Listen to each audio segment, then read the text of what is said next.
जिसको कश्यप जी से उनके गुरुदेव कह रहे कि जिसको इस मनुष्य जन्म में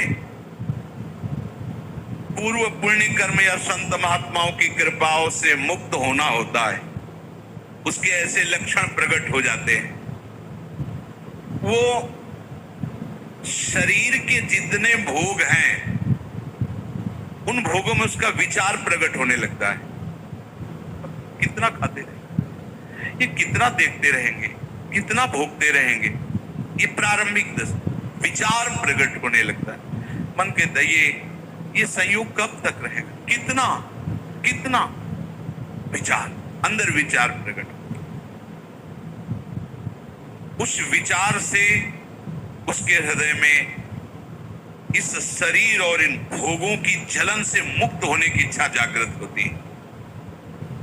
अब वो दानम व्रतम ब्रह्मचर्यम यथोक्तम ब्रह्मधारणम दमः प्रशांतता चैव भूतानां चानुकंपनम संयमाश्चानुशंस्यं च परस्वादानवर्जनम व्यलीकानामकरणं भूतानां मनसा भुवि माता पित्रोश्च शुश्रूषा देवतातिथि पूजनम गुरु पूजा घृणा शौचम नित्यमंद्रिय संयमम। अब उसके हृदय में उदारता प्रकट होती है। क्या वो अब संयम में आने लगता है। कम आहार करना, सात्विक आहार करना। यार आहार से प्राण ही पोषण तो करना, चाहे जो कुछ पाओ, इस पर तो भाई संयम करना पड़ेगा। कुछ काल तक आप करके तो देखिए। अभी आपने आहार का केवल देखा है हिसाब, तो आपकी दशा क्या है।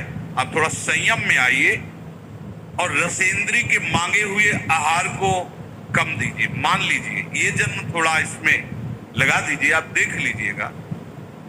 केवल प्राण पोषण होता है आहार से, लेकिन जब आप रसेंद्री से युक्त होकर फिर वो आपको और भोगों में फंसाएगा, बच नहीं सकते, पक्का नहीं बच सकते। संभालना पड़ेगा, संभालना पड़ेगा। जब तक आपकी रसेंद्री ठीक नहीं होगी तब तक आप हमारी बातों को धारण करने की योग्यता नहीं प्राप्त कर पाएंगे। समस्त इंद्रियों में चांचल्यता प्रकट करने वाली प्रमुख इंद्री रसेंद्री है जिह्वा। इसको संभालिए, संभालिए। जगह जगह ये बात शास्त्रों में पाई जा रही। बहुत साधना में इसका योगदान है रसेंद्री का। बहुत संयम में रही। हमने बहुत से संत भगवान को देखा है।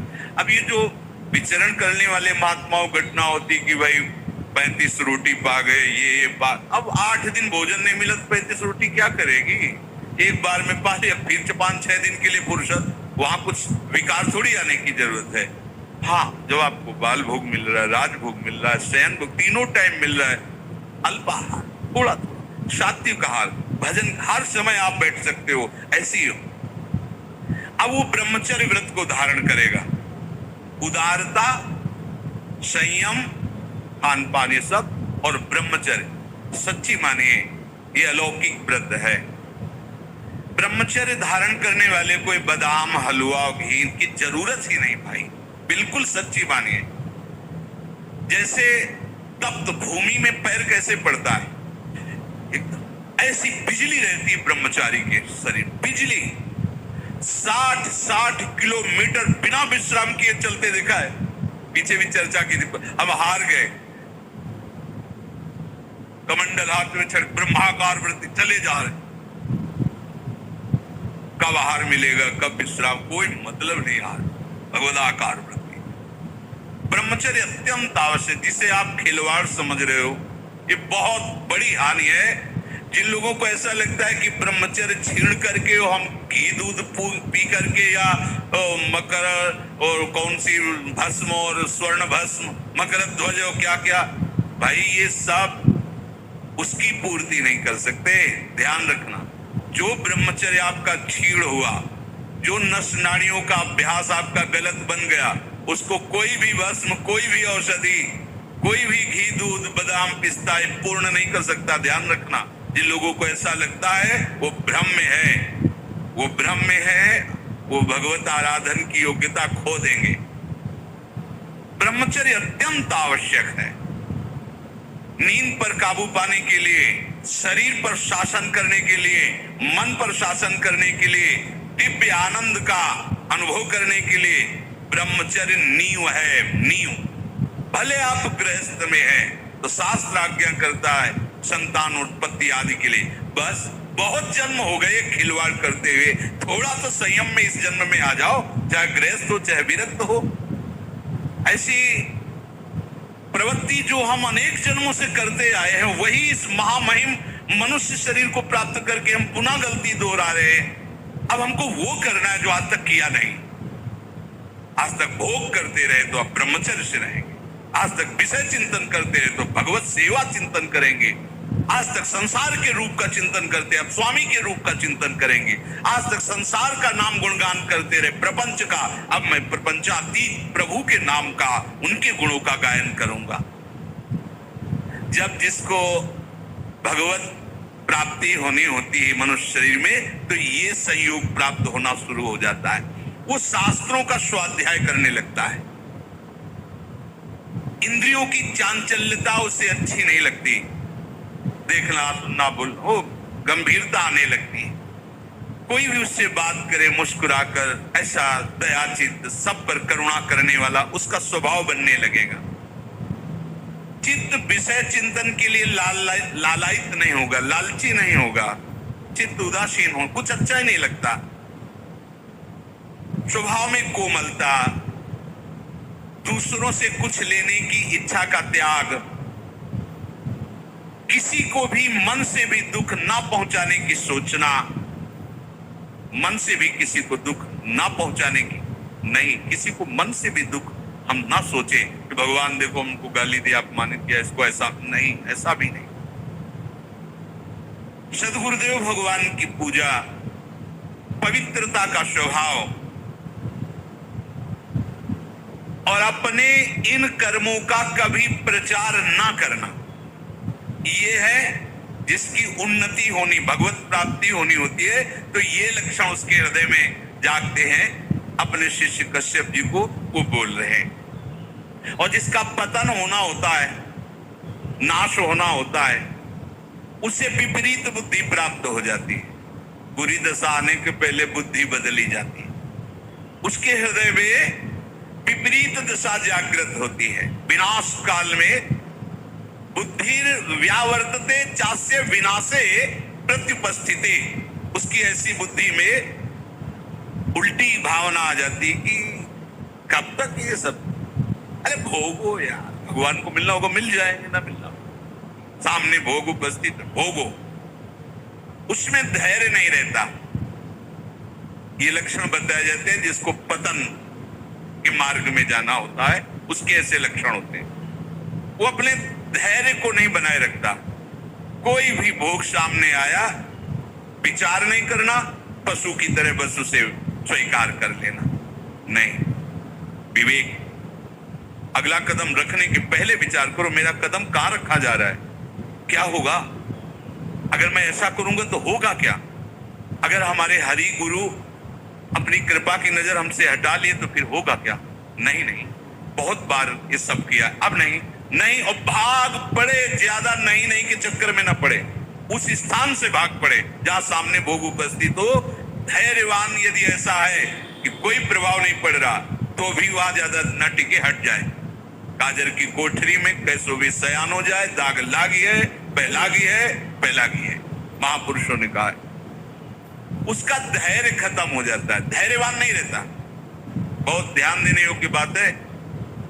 शिष्य को बता रहे जिसका मंगल होना होता उसके ऐसे लक्षण जो आप पहले वर्णन किए, और जिसका पतन होना होता उसके ऐसे लक्षण। अब वो विषयों के अनुकूल समय में मन पर अधिकार ना होने के कारण वो अपनी प्रकृति के विरुद्ध आचरण करना शुरू कर देता है। अपनी स्वाभाविक प्रवृत्ति प्रभु की तरफ होनी चाहिए, उनके हम अंश हैं, पर वो विरुद्ध आचरण, भगवत मार्ग से हमें पतित कर दे, ऐसे आचरणों में खुश होकर वो चलने लगता है। अत्यंत हानि पहुंचाने वाली वो क्रियाएं करने लगता है। देख लीजिए ये सब, उनका क्या व्याख्या करें। अत्यंत हानि पहुंचाने वाली पता नहीं है और अपने जीवन को स्वयं नष्ट कर रहे। जब उनको शिक्षा दो तो उनको बुरा लगता है कि हमें ऐसे महासुख से वंचित क्यों कर रहे। अरे पागल, ये कोई सुख है जो तुम्हें छीण कर रहा है, नष्ट कर रहा है। आओ सुख सिंधु प्रभु के नाम रूप में देखो कैसा अपार सुख है। वो उन सब वस्तुओं का सेवन करता है जिससे उसकी बुद्धि भ्रष्ट हो जाए। होटल से मंगाओ भोजन, माना बहुत साफ स्वच्छ दिखाई दे रहा है, लेकिन बनाने वाले का कैसा आचरण है, कैसे बना रहा है, क्या विचार है, कैसी पद्धति से बनाया गया है। आपको शीशा के अंदर रखी हुई सुरक्षित दिखाई देते, लेकिन उस समय क्या है, सब अच्छा है पर उसका विचार क्या है, उस समय का विचार उसके अंदर संस्कार डाल रहा है। ये ज्यादा चाट चूट वाली जो जबान है ये परमार्थ लायक नहीं होती, इसको सुधारो। जिस चीज की ज्यादा मांग है उसको तो कभी मत खाओ। एक बार तो यार कर्रे पड़ जाओ, एक बार तो थोड़ा हिम्मती बनो। देखो ना, देखो एक ऐसा फिर समय आता है, इन सब बातों का महत्व नहीं रहता जो हम आपको बता रहे हैं। कोई बात, एक समय पूज्यपाद उड़िया बाबा एक कवल एक बार में दे दो, जितना देना 24 घंटे में एक बार, बस एक कवल। 18 घंटे भजन में बैठे, ब्रह्मा कृष्ण शरीर हो गया, दिव्य तेज जगरा। ब्रह्मचर्य ऐसे थोड़ी रहा जाता है कि आप तीनों टाइम को कस कस के और सब ऐसे पाओ ब्रह्मचर्य रख। देखो कितनी मांग है, उचित दिया। वो अपने आप पचेगा ना, उसको भी तो पचने का समय दो। सब भरते रहोगे तो पचेगा कैसे, वो फिर पतन हो जाएगा उसका। उसको बचाने के लिए सामर्थ्य चाहिए। क्या सामर्थ्य, जितनी आवश्यकता है वो अंदर पता चलता है। जहां थोड़ा ऐसा लगे कि हम छक रहे, बिल्कुल उसके आगे एक कवल भी मत पाएंगे। अभ्यास बना लीजिए, उतना ही रखिए। और अगर ऐसा लग रहा है कि पाने की थोड़ी इच्छा है और थोड़ी नहीं है तो बिल्कुल मत पाएंगे। उसमें आपका ब्रह्मचर्य पचेगा। जो आपके अंदर जठराग्नि हो आपके ब्रह्मचर्य को विशुद्ध करेगी। और धीरे धीरे ब्रह्मचर्य जब स्थित होने लगता है तो ऊर्ध्वगामी होने लगता है। जहां ब्रह्मचर्य ऊर्ध्वगामी हुआ तो दिव्य तेज, दिव्य शक्तियां, दिव्य ज्ञान अपने आप जागृत हो जाता है। ये इसीलिए इसी आनंद के लिए तो मुझे मनुष्य शरीर मिला है भाई। काहे को, जो बहुत बार, अब नहीं, अब जो एक बार भी नहीं हुआ वो करेंगे। क्या, भगवत आराधना, संयम से रहकर प्रभु के मार्ग में चल। ये आहार पर ध्यान दीजिए, सारा का सारा परमार्थ का इसी पर टिका है, इसी पर, आहार पर ही।